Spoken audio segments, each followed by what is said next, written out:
and then you turn out to support a Republican, wow, do they come for you. The left hates an apostate like that, but it's a sign of their ideological weakness and inability to accept reality, in my view. Hello and welcome to Spectator TV. Today we're going to be talking about the power of Elon Musk, because Elon Musk, as the world's richest man, is very much in the news at the moment due to his close budding friendship with Donald Trump, the re-elected president of the United States. Douglas Murray, the Spectator's very own Douglas Murray, has written a cover piece this week called Planet Elon, in which he explores this extraordinary relationship between the two men and what it might mean for American politics and the world. Douglas, it's easy to forget that not so long ago, and in fact still, I think, Elon Musk will refer to himself as a moderate Democrat, that 16 years ago he queued up to meet Barack Obama and shake his hand, that only in May last year he launched a SpaceX with Ron DeSantis, suggesting that he was at least open to the idea of Ron DeSantis as the Republican nominee and not Donald Trump. And yet, by August of this year, he was doing a SpaceX with Donald Trump, and since then the two men seem to have become closer and closer, so much so that some people are worried now that Elon Musk has perhaps too much of a hold over Donald Trump. What do you put down, where do you think that relationship began, that closeness began? What in Elon Musk's mind changed? I think all we can really go on is the public record, and that shows that it was the would-be assassin's bullet in Butler, Pennsylvania, that changed everything. As I say in the piece, the cover piece in The Spectator this week, that attempted assassination of Donald Trump on stage, that incredibly near miss, had a lot of consequences, which historians will ruminate on. But one of the most powerful was that there was an immediate response from Elon Musk and some others. Bill Ackman is another example of people who just saw this moment, saw how perilously close America had come to an absolute catastrophe, saw Donald Trump's response to that very close shave and his fight, and decided that even if they'd been teetering before or wondering about a public endorsement, now was the time to get behind former President Trump. And Bill Ackman did that in a tweet. Elon Musk did it in a tweet. And in a way, that changed everything. And one of the things it changed was that, first of all, Elon Musk showed that he was all in with Trump. And when Elon Musk is all in, he really is all in. And he didn't just commit his considerable resources to the campaign. He encouraged others to join him in funding for the Trump campaign. But most crucially, in a way, was that he actually put his time into campaigning with and for Donald Trump. And that really had an enormous effect on the campaign. I think that the world's richest man is the sort of most obvious label for him, but he deserves, in a way, a different label, which, I mean, the world's greatest innovator. This is a man who, as I mentioned a few weeks ago in The Spectator, parallel parked a rocket in his spare time. And so he's an aspirational figure as well as an inspirational figure for a lot of people. And I think him throwing himself all in behind Trump just had a huge add-on effect to the already growing Trump campaign. There was a lot of talk in the run-up to the election, and indeed since, about Trump's appeal to men. And in talking about the shooting there, we are talking about a very male reaction to masculine virtues. And it's interesting that seems to be a growing force among liberals, among Democrats, this sort of recognition that manly attributes are important. Well, yes. I mean, it's funny to be in a world where that's surprising. it's only because of the weird sort of white dudes for Kamala sort of fakery, where there was an attempt to pretend that the most important thing in this election was for white dudes to fight for their daughter to be able to abort their grandchild faster or later. That seemed a strange appeal to voters. Yes, I mean, I think that to a great extent there is a reaction to a massive overreach on the part of the left. The overreach was, of course, all of the gender woo-woo nonsense of recent years, all this just stupid time wasting, all of the rudeness, the just horrible language that was used against men, and not just language, but I mean hiring and much more. It being perfectly possible for people to say, we need more women, or we need fewer white men, or all of this sort of thing. It was incredibly divisive, very racist. And of course, I mean, it's impossible to imagine it happening any other way round. I mean, if you advertised, if you said, we need lots more men in this particular industry and women shouldn't apply, I think we'd hear from women a bit about that. And so, yes, there was this massive overreach by the left against men. And now there's a reaction to that. But yes, I mean, it's also a thing of serious times needing serious people and some serious courage. It turned out that much of this election was between Donald Trump getting back up on stage after being shot in the ear and saying, fight, fight, fight, and Kamala laughing crazily at jokes that hadn't been made. You sort of look out at the world, and it's not hard to think, who on the world stage do you want representing you?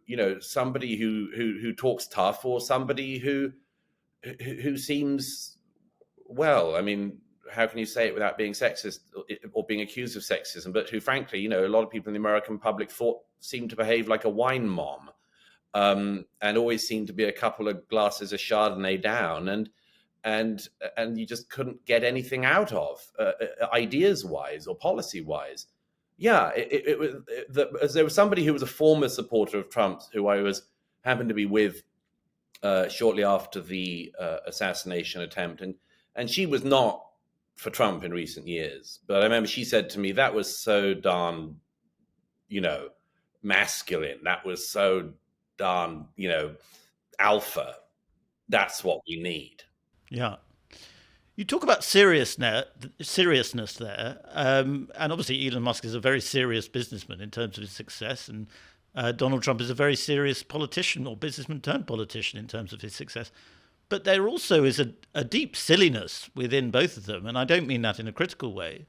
They do enjoy having fun, they enjoy memes, and they seem to understand what works online.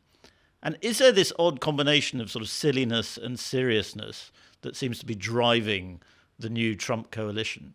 I don't know if I put it like that, but I mean, it's true that, one of the things that people have always, you've written about this before, Freddie, they've always massively underestimated about Trump is that he's very funny. And one of the reasons why people queued for years to hear him speak, sometimes for hours, was because they liked hearing him riff. And they liked him going off on what does he call them, weaves, Yeah. and going on to and commenting on some idiotic thing said on The View or something, and they liked that.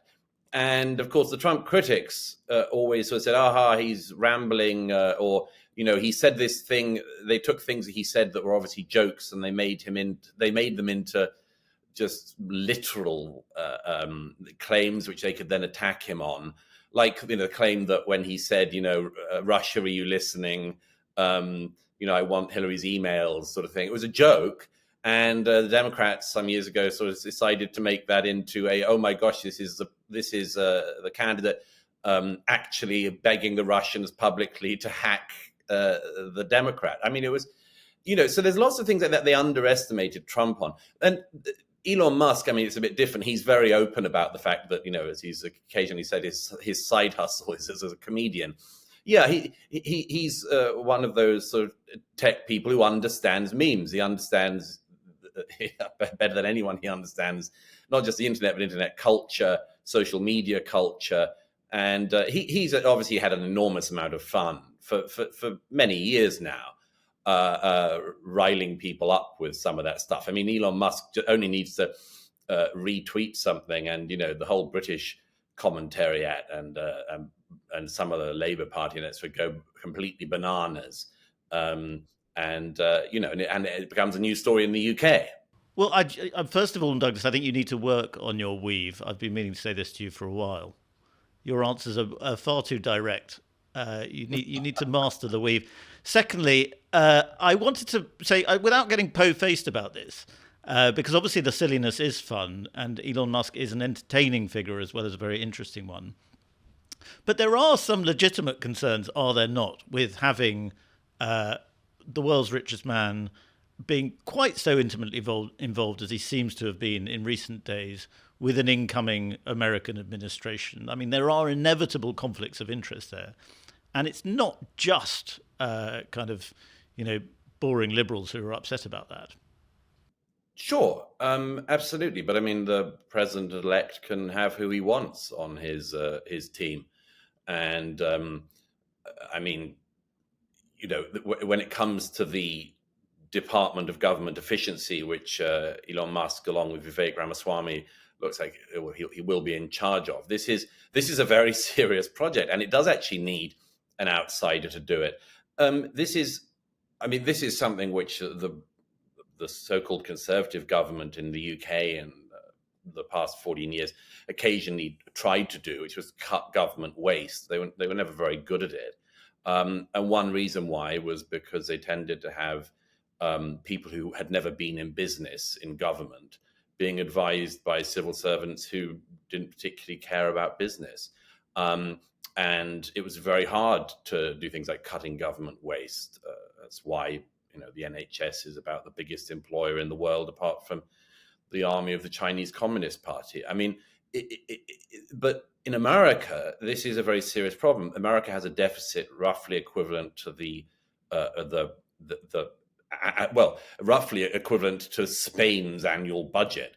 And the claim that Elon Musk made at the rally at Madison Square Gardens, among other places, the other week, he might be able to shave $2 trillion off the federal spending in the US, would have an enormous impact, not just on business, on taxpayers, and much more. It would have an important influence because that government waste in the US, like in the UK, is not just a waste of money. It's a waste of money plus very anti-American ideology inserted into it. Just like we have government waste plus anti-British ideology built into it in the UK. This includes things like, the education budget in the US, the Department of Education, the unbelievable hold of people like Randy Weingarten, head of the teaching union, who Mike Pompeo, I think, accurately described some time ago as the most dangerous person in America. Somebody who globetrots and who oversees an education system in the US, which, as President Trump said the other day, it spends more than almost any other country in the world on the education of its children, and it has one of the worst education outcomes. I mean, I'm sitting at the moment in New York State, and in New York State in recent years, it was at one point during COVID up to almost $30,000 a pupil per year was being spent on education. And if you look at the education attainment rates, K through 12, it's only just a slight majority, literally just above 50% of students who leave K through 12 with basic numeracy, and only just over 50% of students coming out of that system with basic literacy. That's worse than that's worse than educational attainment rates in many African countries, with a tiny percentage of the same spending per pupil. Why is that? It has to be sorted out. It has to be sorted out. And arguably, Elon Musk, among others, is a very good person to do that, because they need to strip out not just the waste, but also the horrible ideology which is behind part of the waste. There's quite a few people in Silicon Valley, not just Elon Musk, who have been on a similar journey as he has, against ideology, against a left liberal ideology, if you like. And I think they're pushing America towards perhaps a different kind of democratic politics, where someone like Elon Musk can be openly involved in government. And it's, there are, as we've said, there is a potential for conflict of interest. There's a lot of potential for corruption there. But it's a rather different model to what we've had in the past, particularly under democratic administrations, where the big money is very much in the background. Oh, I don't think it's in the background at all in the Democratic Party. Absolutely not. I mean, look at the way, look at the amazing Twitter or X feed of Alex Soros. Yeah. Look at the photographs he gets with every single leading Democrat. Do you think Alex Soros gets all those photographs by having pulled himself up by his bootstraps and made something of himself in this world? Or no, of course not.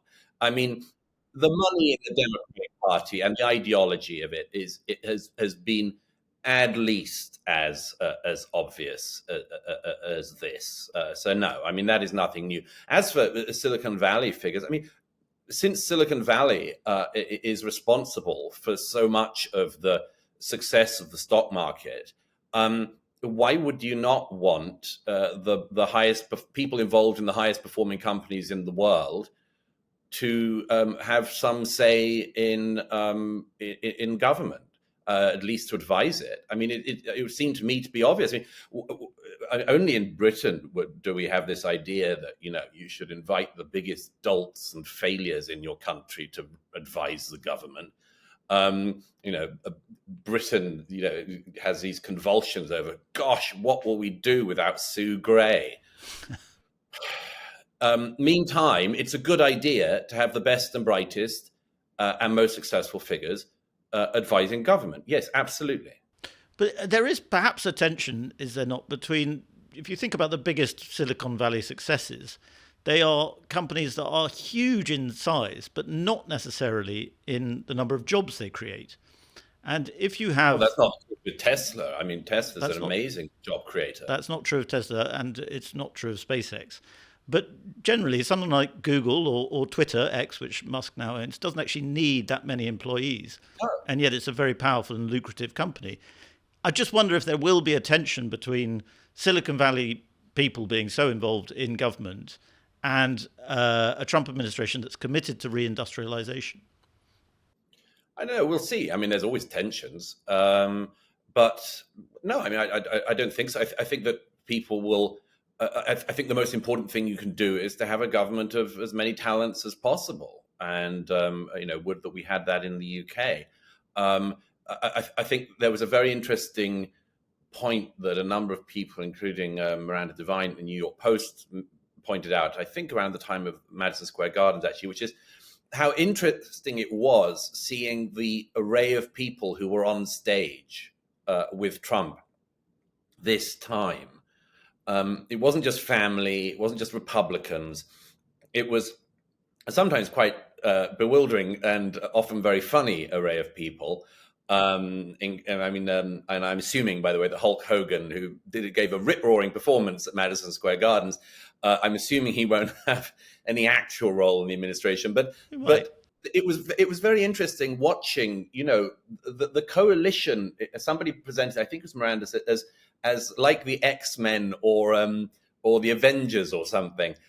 Watching, Tulsi Gabbard and Elon Musk and RFK Jr. and Dr. Phil. And, it was very interesting because it suggested, in the campaign that it wasn't just about voting for Trump this time. It was that Trump plus the people he had put around him just had this much broader appeal. Anyhow, it's going to be very interesting. Yes, you're right, Freddie. There will be tensions for sure. I mean, there always are. But I mean, I think so it's more what? it's WrestleMania, really, isn't it? It's and that's the influence perhaps of Linda McMahon and Vince McMahon, who are of course the WWF family. But introducing the cast of characters like that, and Dana White, of course, who was on that stage, is UFC. But let's get Yeah. away from that, because even though that is fascinating, we're running out of time. I just want to ask you lastly about Twitter and X, because you mentioned this in your piece. X, I should say, formerly Twitter. Um, Elon Musk's buying of Twitter and turning it into X, how significant do you think that purchase was for free speech, for this election, for the future of the free world, if we can call it that still? Oh, I mean, it was astonishing. I had quite a close seat to some of what was going on in that period, and uh, it was an astonishing move by Musk. He ended up paying, what was it, 44 billion, 42, 44, I can't remember at the end, for Twitter. And I think it has had a huge impact, because what Parag and the others who were running Twitter before Musk bought it didn't ever really concede was that they were the town square, that Twitter had effectively become the town square, the city square. And sometimes if you spoke to those people in private, they say, we never said we wanted to be the town square. Who made us that? Well, you just ended up being that. And the thing was that the rules of the town square kept changing. And then we discovered that the town square was being policed by total maniacs, and that it was being policed by extraordinary ideologues. It was not just the town square. It wasn't like Speaker's Corner in the UK. It was Speaker's Corner with like the Basij militia standing on the sides, trying to take people out if they erred and strayed from their ways. I mean, the combination of the way in which Twitter before Elon Musk was banning and muting conservative or center right as well as right wing voices, the fact that they had kicked Donald Trump himself off the platform, plus the fact that they were dampening stories and stopping stories getting out. Don't forget that the people who talked about election interference in 2020, the New York Post, for which I write, the New York Post broke the Hunter Biden laptop story, which was not just a story about dick pics or something. It was a story about corruption in the first family. And when the New York Post broke that story, Twitter was one of the platforms that stopped the New York Post's account, that blocked it. This was massive election interference, which the Democrats and others have still not conceded was the case. So the town square was not a free place. It was a completely ideologically captured space by the left in America, by this weirdo left, what's more, in America, of the kind of people whose main occupation seems to be to desire to trans children, which, by the way, is something that Musk himself obviously feels very strongly about, and understandably and rightly. No, these weird freaks in California were effectively responsible for policing what the world could know and say. And so when Musk took it over and fired all these ridiculous content moderator types who were so inept at their job, even if anyone could do it, he completely freed up the platform. It freed up speech globally. X is now the main news source for the world. And it had a huge effect. So more than 40 billion was laid out. It turns out to have been a relatively cheap price for the effect that it's had. A snip. But I mean, it also instantly made him. I mean, he was getting a little bit unpopular in some quarters, but it made him a real figure of hatred on the left globally. And we see today that The Guardian has pulled itself off Twitter, or will no longer be posting under the Guardian handle on How Twitter. will we cope, Freddie? I don't know. I don't know. The public square is ruined. But it will be I interesting. mean, It will be interesting to see. Just lastly, Douglas, sorry, about Truth Social and Twitter, because I don't think Donald Trump. He started tweeting again during the campaign. I don't think since the election victory, he has yet tweeted on Twitter X because he wants to promote Truth Social. So perhaps there'll be a tension there. I don't know. I think Donald Trump has many other things to preoccupy himself in the 4 years ahead. I think Truth Social's very, very high in his thinking. But just quickly on the thing of people turning against Elon Musk, is a very interesting thing that I mentioned. The piece, of course, Peter Thiel came out for Trump in 2016. It was very, very early on that, and took a certain amount of flack in Silicon Valley and elsewhere.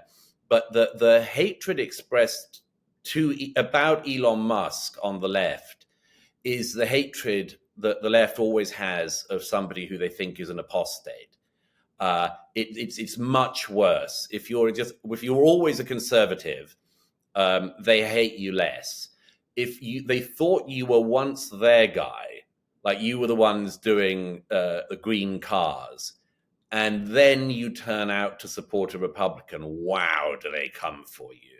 The left hates an apostate like that, but it's a sign of their ideological weakness and inability to accept reality, in my view. Well, they're not about to accuse you of being an apostate anytime soon, Douglas. Oh. Thank you very much for coming on Spectator TV. It's a great pleasure. Thank you.